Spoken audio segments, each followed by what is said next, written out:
My name is Braden Riding, and today I'll be giving a presentation on universal pre-K as an investment in human capital, benefits, cost, and evidence from research and education. This is for my Eco 492 class. It's a senior seminar, and it's on the economics of education. Today is July 10th, 2026. The purpose of this presentation is to examine if universal pre-K is an effective education policy and whether the long-term social benefits outweigh the cost being paid by the public. Universal pre-K provide enough long-term social and economic benefit to justify the cost. The main question of my research is whether universal pre-K provides enough long-term social and economic benefit to justify the cost. Because pre-K would require a large amount of public funding, policymakers need to know that it is a reasonable investment that will produce meaningful returns. To answer this question, I examined the policy using cost-benefit analysis, human capital theory, and a number of academic studies on the matter. Early childhood is a critical period for social and cognitive development. Students often enter kindergarten with varying levels of school readiness. High quality pre K could have long term benefits such as higher future earnings, a reduction in crime rate, and improved academic achievement.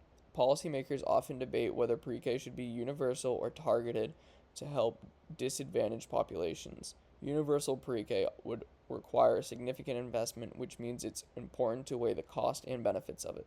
Why is this an important issue? This is an important topic because early childhood is one of the most critical stages in human development, and this means that it is important to invest early. Children often begin kindergarten with varying levels of academic and social readiness, and while these differences seem small, it can have a great effect on the student's future academic success. Research shows that access to high quality pre K can lead to better performance in math, English, and social skills. Accessibility to pre K could have positive long term effects, such as lowering the chance of a student committing a crime and higher salaries. Since universal pre K would require a large amount of public funding, it is important that the long term benefits outweigh the cost. Because of the cost, universal pre K has some policymakers arguing that it would be more efficient to only offer it to those who come from disadvantaged backgrounds. What is universal pre-K? It provides publicly funded preschool for children aged 3 to 4. The goal of the program is to improve school readiness for students entering kindergarten. Allows for students from all financial backgrounds to attend pre-K. Currently available in some states but not all. How it relates to human capital theory. Education is an investment in long-term productivity.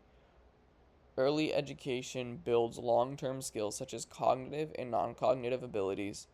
Higher skills can lead to higher earnings, which creates economic growth.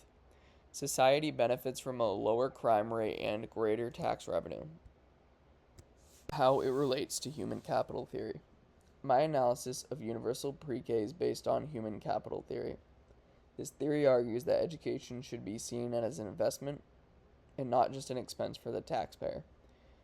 It is considered an investment because children who receive high-quality preschool education develop cognitive and non-cognitive skills. Cognitive skills would be things like math or reading skills, while non-cognitive skills would be things like self-control and communication skills. These skills allow students to be more productive in the workplace, which can lead to higher earnings.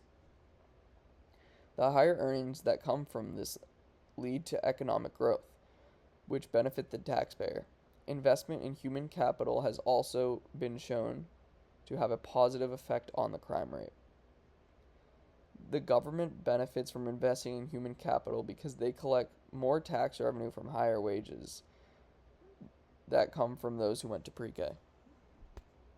Empirical evidence. This first group of studies provides strong evidence in support of universal pre-K. Heckman and his co-authors studied the preschool program and found that the estimated annual social return ranged from 7 to 10% through reduced crimes and higher earnings. Gormley and his co-authors studied Oklahoma's universal pre-K program and found that the students had significant improvements in spelling, reading, and math.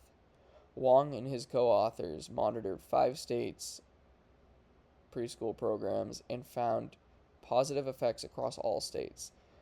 The fact that each state saw positive results offers evidence that it could work nationwide. Empirical evidence.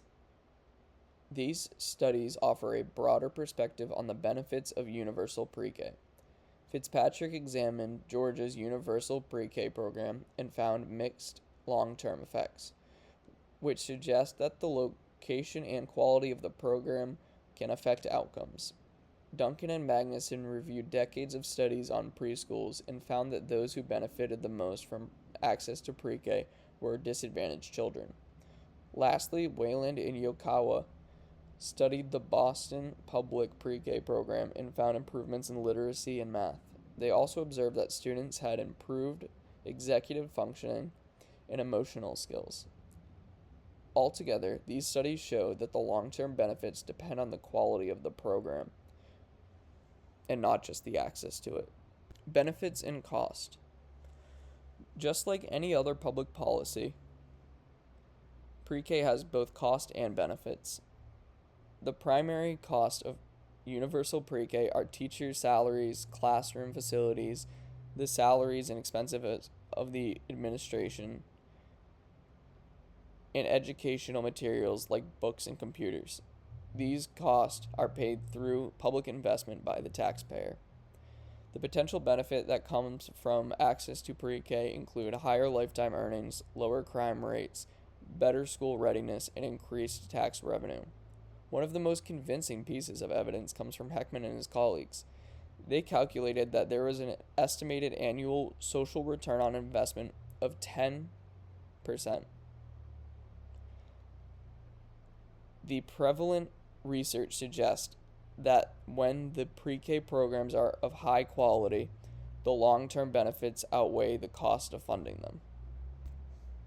My recommendations: expand access, maintain high-quality education, invest money into proper teacher training, policymakers monitor outcomes, prioritize those from disadvantaged communities.